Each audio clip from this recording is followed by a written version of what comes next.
Hello guys, welcome back to my YouTube channel. আজকের ভিডিওতে আমি তোমাদেরকে দেখাবো রেডমি মোবাইলে অ্যাপ লক কীভাবে লাগাবে। প্রথমে তোমরা তোমাদের ফোনে সিকিউরিটি অ্যাপ্লিকেশানটি ওপেন করে নেবে। ওপেন হয়ে যাওয়ার পর নিচে স্ক্রল করবে। নিচে আসার পর তোমরা এই অ্যাপ লক অপশানটিতে ক্লিক করবে। ক্লিক করে দেওয়ার পর তোমাদের সামনে এরকম একটা ইন্টারফেস চলে আসবে। এইখানে তোমাদের উপরে অ্যাপ লক লেখা থাকবে এবং নিচে টার্ন অনের অপশান দেওয়া থাকবে। তোমরা এই টার্ন অন অপশানে ক্লিক করবে। ক্লিক করার পর এইখানে তোমরা পাসওয়ার্ড সেট করে নেবে।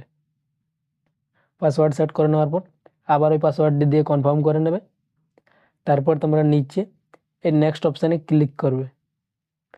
ক্লিক করে দেওয়ার পর আবার তোমাদের সামনে এরকম একটা ইন্টারফেস চলে আসবে। এইখানে তোমাদের দুটি অপশান দেওয়া থাকবে, নোট নাও আর একটা সাইন ইন অ্যান্ড অ্যাড। তোমরা এই নোট নাও অপশানে ক্লিক করবে। ক্লিক করে দেওয়ার পর আবার তোমাদের সামনে ওই ইন্টারফেসটি আসবে।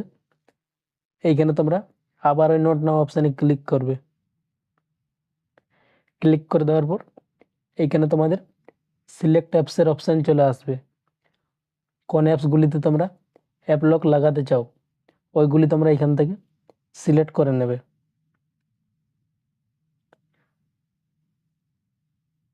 সিলেক্ট করে নেওয়ার পর নিচে তোমরা ইউজ অ্যাপ লক এই অপশানটিতে ক্লিক করবে। ক্লিক করে দেওয়ার পর এইখানে তোমরা তোমাদের ফোনের ফিঙ্গারপ্রিন্ট ভেরিফাই করে নেবে। ভেরিফাই করে নেওয়ার পর এইখানে তোমরা দেখতে পাবে যে অ্যাপসগুলিতে তোমরা অ্যাপ লক লাগালে ওইগুলি তোমাদের এখানে অন থাকবে, আর যেগুলিতে অ্যাপস লক লাগা নেই ওইগুলি তোমাদের এখানে অফ করা থাকবে। ভিডিওটি এই পর্যন্তই ছিল। ভিডিওটি যদি তোমাদের ভালো লেগে থাকে তাহলে ভিডিওটিতে একটি লাইক করবে এবং চ্যানেলটিকে সাবস্ক্রাইব করে পাশে থাকবে এরকম আরও নতুন নতুন ভিডিও দেখার জন্য।